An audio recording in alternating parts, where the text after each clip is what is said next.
Good morning, everybody. It is the second session regarding circles. In the previous day activity, you were given to construct a circle and angles in the segments. Today, construct two more points on either side of chord and again measure angles. Activity 2. In a circle of radius 4.5 cm, construct a chord of length 9 cm. Mark 2 points A and B on either side of chord on circumference. Join ends of chord with these points and measure angles as in activity 1. From activity 1 and activity 2, we can observe the following facts. Angles in major segment are acute. Major segment in the sense the big segment, but angle measures less than 90. Angles in a minor segment are obtuse, that is more than 90. Angles in same segment are equal. Angles in semicircle are 90° only. Same activities can be extended to sectors also. Then what are sectors?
This slide helps you to understand the points of the first slide clearly.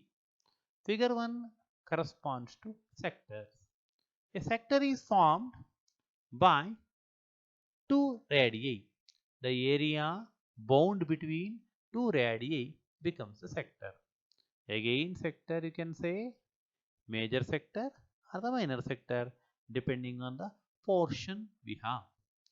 Then, where the sector is bound by two radii, if a chord divides a circle into two parts, then it becomes segment. So, figure 2 gives you a clear idea about what is sector and what is segment. In figure 3, we have a chord as the biggest chord passing through center. It is a diameter. So diameter divides the circle into two equal parts. Then angle at the semicircle is always 90°. Figure 4 is representing a major segment and a minor segment. Angles in the major segment are acute. Angles in minor segment are obtuse. What does figure 5 and 6 say? They say figure 5 and 6 angles in the same segment are always equal.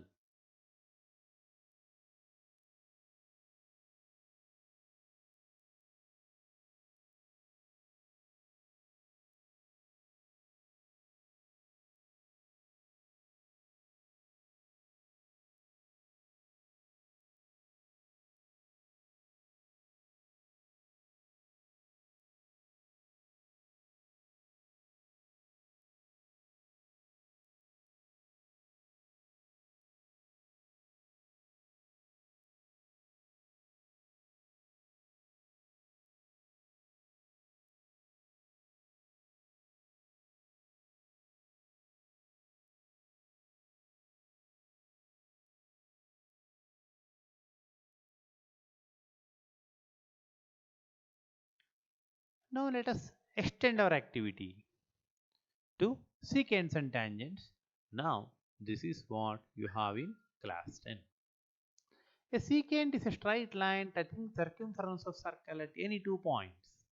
Just observe the figure, first figure. A secant is touching 2 points on the circumference. Then if a straight line is touching the circle at single point, then it becomes tangent. That means secant becomes tangent if it is touching the circle at single point. So tangent to a circle is always touching the circle at single point, and moreover if you draw a line segment from the point of contact to the center, you get the radius. Radius and tangent are always perpendicular to each other. Second figure will represent, again once more, the difference between chord and secant. Be careful. Chord is a line segment, secant is a straight line. Tangent is also a straight line. Tangent touches the circle at single point. Chord will touch at 2 points. Secant also touches the circle in 2 points, but it is a straight line.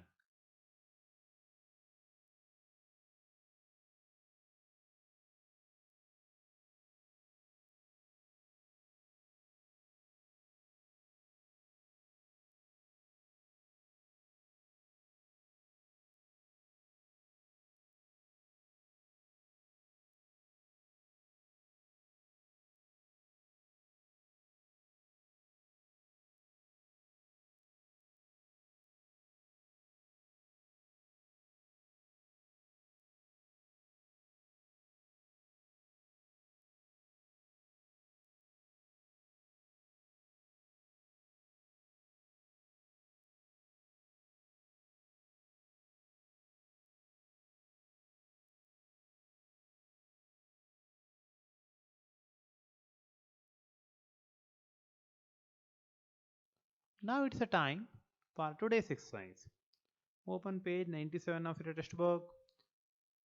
Theorem 4.1 you write down, and explanation will be done in regular classes. Then there are certain additional questions here.